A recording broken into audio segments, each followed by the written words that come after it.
प्रफुल्ल सामल घरे ED red Bhadrak सहर 4टी स्थान में चढ़ाऊ करिछि प्रवर्तन निर्देशालय बा इडी।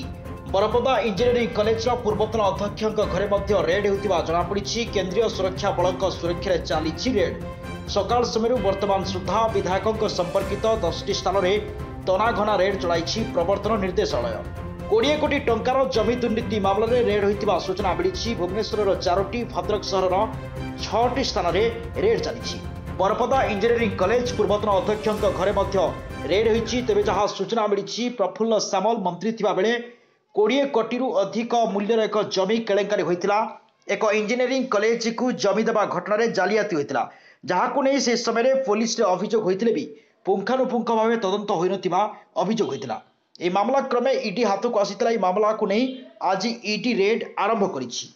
ये होछि सही बड़ खबर बा बिग ब्रेकिंग न्यूज। प्रफुल्ल सामल घरे इडी रेड भद्रक सहर 4टी स्थान में चढ़ाऊ करिछि प्रवर्तन निर्देशालय बा इडी। बरपदा इंजीनियरिंग कॉलेज पूर्वतन अध्यक्ष घरे मध्य रेड होता जमापड़ी। केंद्रीय सुरक्षा बल सुरक्षा चली रेड। सकाल समय वर्तमान सुधा विधायकों संपर्कित 10टी स्थान में तराघना रेड चलाई प्रवर्तन निर्देशालय। 20 कोटी टंकार जमी दुर्नीति मामलें रेड होता सूचना मिली। भुवनेश्वर 4टी भद्रक सहर 6टी स्थान में रेड चली। बरपदा इंजीनियरिंग कॉलेज पूर्वतन अध्यक्ष घरे मध्य रेड होती। तेज जहाँ सूचना मिली प्रफुल्ल सामल मंत्री थिबा बेले 20 कोटी अधिक मूल्यर एक जमी केलेंकारी होता। एक इंजीनियरिंग कॉलेज को जमी देवा घटना जालियाती होता, जहाँ को से समय पुलिस अभियोग होते भी पुंखानुपुंख भाव तदंत हो नथिबा अभियोग होता। यह मामला क्रमे इडी हाथ को आसीता। यह मामला को नहीं आज इडी रेड आरंभ करिछि।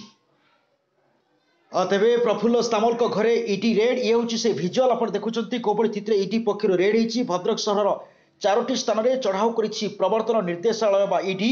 बरपदा इंजीनियरिंग कॉलेज पूर्वतन अध्यक्ष घरे मध्य रेड होता जमापड़ी। केंद्रीय सुरक्षा बल सुरक्षा चली रेड। सकाल समय वर्तमान सुधा विधायकों संपर्कित 10टी स्थान में तनाघना रेड चलाई प्रवर्तन निर्देशालय। 20 कोटी टंकार जमी दुर्नीति मामलें रेड होता सूचना मिली। भुवनेश्वर 4टी भद्रक सहर 6टी स्थान में रेड चली। बरपदा इंजीनियरिंग कॉलेज पूर्वतन अध्यक्ष घरे मध्य रेड होती।